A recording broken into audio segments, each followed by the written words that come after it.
खरं तर गेल्या काही दिवसापासून तुम्ही चर्चेत आहात. आज या ठिकाणी आता KVKमध्ये येत आहे. काय भावना आहेत, काय काय पाहायला मिळालं, आगामी काळात या टेक्नॉलॉजीचा कशा पद्धतीने शेतकऱ्यांना वापर? काय आहे की KVKच्या माध्यमातून संपूर्ण राज्याला या ठिकाणी मार्गदर्शक अशा काही गोष्टी या ठिकाणी ठेवलेल्या आहेत आणि नाविन्यपूर्ण पुढं भविष्यामध्ये काय येणार आहे, कोणती वनस्पती चालणार आहे, कोणती भाजी चालणार आहे, खेकड्याच्या संदर्भात असेल, जनावरांच्या संदर्भात असेल.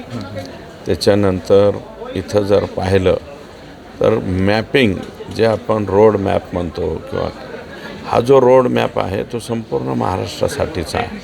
कोणत्या शेतकऱ्याच्या कोणत्या क्षेत्रामध्ये पाणी किती आहे, पाणी कमी पडलं आहे का, जास्ती पडलं आहे का, इथपर्यंतची टेक्नॉलॉजी ही या ठिकाणी आदरणीय राजेंद्र पवार साहेब यांनी आणलेली आहे आणि हिचा संपूर्ण समाजाला खूप मोठ्या प्रमाणामध्ये फायदा होईल.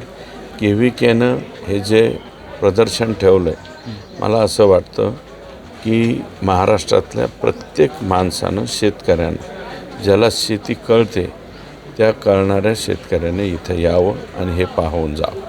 तुम्ही आलेला आहात, काय पाहायला मिळालं तुम्हाला आणि तुम्ही यातनं काय घेऊन तुमच्या मतदारसंघात तुम्ही जाता? मी माझ्या मतदारसंघामध्ये राजूदादांनाच घेऊन जाईल, बाकी काही. एकंदरीत AI टेक्नॉलॉजीचा वापर होतोय आणि या दृष्टीनं पुढं जे आहे ते शेती किती भविष्याची असेल असं तुम्हाला वाटतं? काय आहे की शेतीचं क्षेत्र आपल्या देशामधलं कमी होत चाललं आहे आणि शेतीचं क्षेत्र जिथं कमी होतं आहे तिथं मुरमाड आणि अगदी जिथे कुठेच काही नव्हतं.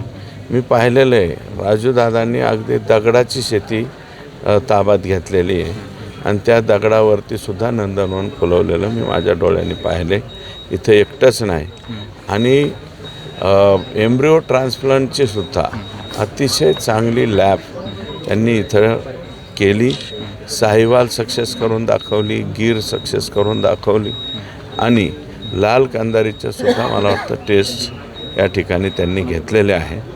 मूलतः भारतीय वंशाच्या ज्या गाईच्या जाती आहेत त्याच्यापासून जास्तीत जास्त दुग्ध उत्पादनाचा सुद्धा प्रयोग हा KVKने या ठिकाणी केलेला आहे. म्हणून KVKचं आणि राजूदादांचं अभिनंदन. शेतकऱ्यांना काय आवाहन करा? शेतकऱ्यांना एकच विनंती करेल की जुनाट पद्धतीची शेती सोडून इथे येऊन हे नाविन्य पाहून नवीन पद्धतीने शेती करावी.